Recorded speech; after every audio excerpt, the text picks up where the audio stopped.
കാര്യങ്ങളൊക്കെ ഇപ്പൊ സ്മൂത്ത് ആയിട്ട് പോകുന്നുണ്ട്. ഒരു ഇന്ത്യൻ ഫുട്ബോൾ ആരാധകൻ എന്ന നിലയിൽ അതിനകത്ത് വലിയ സന്തോഷമുണ്ട്.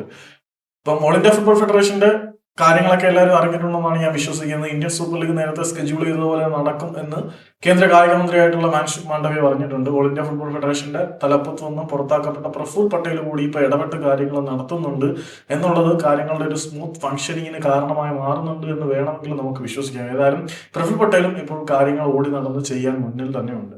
നമുക്കിതിനകത്ത് ഏറ്റവും സന്തോഷം നൽകുന്ന കാര്യം എന്താണെന്ന് വെച്ച് കഴിഞ്ഞാൽ ഓവർസീസ് ഇന്ത്യൻ സിറ്റിസൺസിനെയും അല്ലെങ്കിൽ പേഴ്സൺ വിത്ത് ഇന്ത്യൻ ഒറിജിൻ ആയിട്ടുള്ള ഇന്ത്യൻ വംശജരായിട്ടുള്ള വിദേശ താരങ്ങളെ ഇന്ത്യൻ നാഷണൽ ടീമിൽ ഉൾപ്പെടുത്തുന്നതിന്റെ നയത്തിലേക്ക് പോകുന്നതിന്റെ ഭാഗമായിട്ട് ഇന്ത്യൻ സൂപ്പർ ലീഗിൽ ഇത്തരത്തിലുള്ള താരങ്ങൾക്ക് വേണ്ടി സ്പെഷ്യൽ കോട്ട ഏർപ്പെടുത്താനാണ് തീരുമാനം.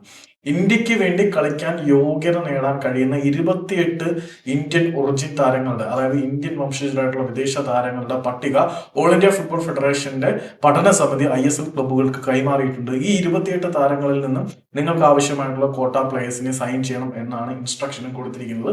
ഏതായാലും ഇത്തരത്തിൽ ഇന്ത്യൻ വംശജരായിട്ടുള്ള വിദേശ താരങ്ങൾ ഇന്ത്യൻ സൂപ്പർ ലീഗിൽ കളിക്കുമ്പോൾ അവർക്ക് ഇന്ത്യൻ സാഹചര്യങ്ങളുമായിട്ട് കുറച്ചുകൂടി ജല്ലപ്പാവാനും അവരെ നാഷണൽ ടീമിലേക്ക് ഇന്ത്യൻ സിറ്റിസൺഷിപ്പ് എടുത്ത് കളിപ്പിക്കാനും ഉള്ള വേദി ഒരു ഓസ്ട്രേലിയൻ താരമായിരുന്ന റയാൻ വില്യംസ്, അദ്ദേഹം ഇന്ത്യൻ പൗരത്വം സ്വീകരിച്ച് ഓസ്ട്രേലിയൻ പൗരത്വം ഉപേക്ഷിച്ച് ബംഗളൂരു എഫ്സിയിലൂടെ വന്ന് ഇന്ത്യൻ ടീം പ്ലെയറായി മാറിയല്ലോ. അദ്ദേഹത്തിന്റെ ഒരു ട്രാൻസിഷനെ ബ്ലൂ പ്രിന്റ് ആയിട്ട് എടുത്തിട്ടാണ് മറ്റുള്ള പരിപാടികളൊക്കെ നയിക്കുന്നത്. ഏതായാലും റയാൻ വില്യംസ് ഇന്ത്യൻ നാഷണൽ ടീമിൽ വന്നതിന്റെ മാതൃകയിൽ മറ്റു താരങ്ങളെ കൂടി ഇന്ത്യൻ പൗരന്മാരാക്കി നാഷണൽ ടീമിൽ അണിനിരത്താനുള്ള തീരുമാനത്തിലേക്കുള്ള ചുവട്ടുപടിയാണിത്.